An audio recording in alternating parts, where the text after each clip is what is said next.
The excitement of a school closure usually fizzles out faster than a forgotten juice box. But for our senior year at Blackwood High, the announcement that sent us scrambling for coats and backpacks held a different kind of thrill, a cold, prickling fear. It wasn't a snowstorm or power outage. The reason for closure was a string of bizarre incidents, starting with the custodian finding the library completely rearranged overnight. Bookshelves toppled, spines cracked, forming cryptic messages in forgotten languages. Then came the whispers in the halls, disembodied voices, echoing through empty corridors, speaking in tongues no one recognized. The final straw, Mr. Davis, the usually stoic history teacher, went missing. His classroom was untouched, but a single, chilling clue remained, a dusty globe, its continents reconfigured into a horrific, inhuman landscape. The excitement morphed into a suffocating dread. Stuck at home, glued to social media, we watched fear spread like wildfire. Photos of the library's carnage and blurry recordings of the whispers flooded our feeds. Miss Thompson, our quirky science teacher, started a conspiracy theory thread, suggesting ancient artifacts in the school basement were awakening something sinister. Then came the power outages. Rolling blackouts plunged the town into darkness, each flicker intensifying the online chatter. Soon, the whispers bled through our phones, static-laced voices slithering into our ears, despite having no headphones on. Desperate for answers, a group of us, myself, the tech-whiz Maya, the conspiracy-prone Ben, and the ever-skeptical Sarah, decided to break into the school. The darkness outside felt thicker than usual, and the silence was broken only by the frantic pounding of our hearts. Slipping through a broken window, the eeriness intensified. The school, once a familiar haven, felt like a living creature, the shadows clinging to us. We found the library in ruins, the whispers echoing louder here. Maya, ever the pragmatist, blamed a rogue internet radio broadcast. But Ben, his voice trembling, pointed to a hidden room revealed by a toppled bookshelf. Inside, we found a tableau of horror. Mr. Davis, desiccated and lifeless, hooked up to a network of wires feeding into a pulsating, obsidian sphere. Panic surged. Sarah grabbed my arm, her eyes wide with terror.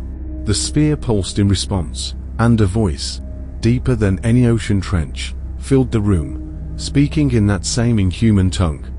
Suddenly, the fire alarm blared, piercing the unnerving silence. Maya, ever resourceful, realized it was a distraction. We bolted, the sphere's voice chasing us, its power seeming to flicker the lights on and off. Reaching the front doors, we slammed them shut, the tremors shaking the building itself.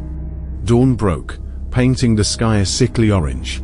Power returned, the whispers ceased, and the school remained eerily silent. It was declared uninhabitable, a permanent closure, our only consolation prize. The authorities explained it as a gas leak and structural damage. We knew the truth, a chilling secret for ever bound to the four silent walls of Blackwood High. The excitement of that school closure was drowned in the chilling knowledge that something horrific had brushed against our world. And the worst part, we had no idea if it was gone, or just waiting for its next chance to emerge from the shadows. The thrill of a school closure, due to a mystery illness, was intoxicating. Notes scrawled on bathroom stalls became our oracles. Whispers in the hallway morphed into urban legends. Unlike the usual stomach flu, this closure shrouded our small town of Hollow Creek in an unsettling fog. It started subtly, a few teachers calling in sick, citing an unknown ailment. Then, whispers of classmates exhibiting strange behavior. Sarah, the quiet girl in English class, started speaking in tongues during a lecture on Shakespeare. Ben, the class clown, developed an uncanny ability to speak backwards fluently. Nervous laughter morphed into uneasy silence. The day the school closed, a thick, unnatural fog descended upon Hollow Creek. It wasn't the usual pea soup kind that rolled in from the coast. This one was an unsettling, sickly yellow, clinging to everything like a malevolent shroud. The announcement came during lunch. Principal Thompson's voice strained through the PA system. School was closed indefinitely. Excitement at the unexpected break gave way to a chilling realization. Our parents wouldn't let us leave the house. The news was filled with frantic reports of similar closures across the state, all with the same eerie yellow fog. Theories ran rampant online. Alien invasion, government cover-up, even a zombie apocalypse. My best friend, Maya, and I, fueled by teenage rebellion and a healthy dose of morbid curiosity, decided to investigate. The library, normally a haven, felt alien under the oppressive yellow light filtering through the windows. Books lay scattered, their pages filled with strange symbols that seemed to writhe and pulsate under our gaze. Then, a blood-curdling scream. We raced to the computer lab, finding Ben hunched over a keyboard, his eyes glazed over. On the screen, a glitching image, a swirling vortex of yellow, tendrils reaching out like grasping claws. Ben's voice, distorted and inhuman, spoke in that same unsettling language from the library symbols. We pulled him away, the screen flickering with a malevolent light. An unnatural cold emanated from the computer, tendrils of yellow mist snaking out from behind the monitor. Panic choked our throats. Maya, ever resourceful, grabbed a fire extinguisher. We blasted the computer, the yellow mist recoiling with a shriek. The screen went dark, the room plunging into an unsettling silence. The next day, the fog vanished as abruptly as it had appeared. The school remained closed, declared structurally unsound. We knew better. Ben, hospitalized and babbling incoherently, was a stark reminder of what we'd encountered. The official explanation, a faulty ventilation system causing hallucinations, felt hollow. The excitement was long gone, replaced by a bone-deep fear. We were the only ones who knew the truth. The yellow fog had opened a portal to something monstrous, something that had brushed against our world.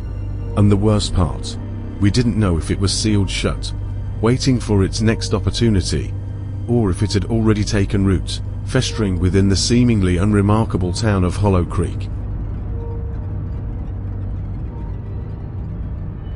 The announcement crackled over the intercom. Principal Henderson's voice strained and shaky.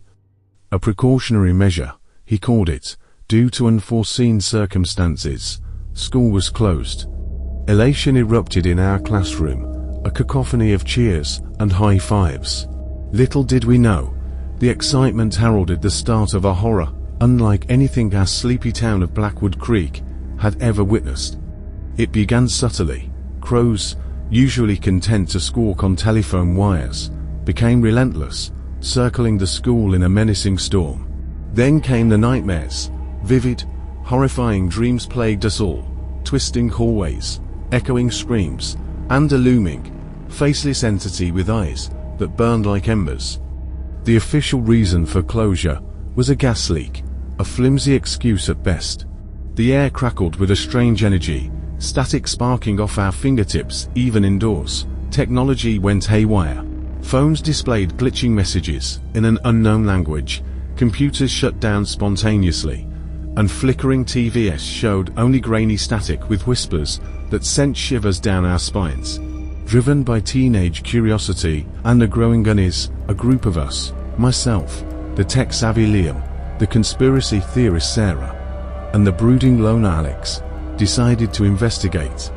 The school, under a perpetual twilight due to a malfunctioning power grid, felt alien.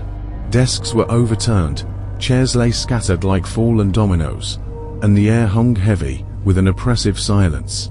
Our exploration led us to the library, a place of solace turned into a scene of chaos. Books lay open, their pages filled with intricate symbols that seemed to writhe and pulsate under the dim light. Sarah, with her uncanny knack for the arcane, recognized them. Ancient summoning rituals. A cold dread wrapped around my heart. Suddenly, A blood-curdling scream pierced the silence. Alex, standing near a dusty display case, was pointing at a tattered manuscript. As we drew closer, a horrifying realization dawned upon us. The manuscript, depicting the same symbols from the library books, was glowing with an unnatural light. The room temperature plummeted. A low humming filled the air, growing in intensity.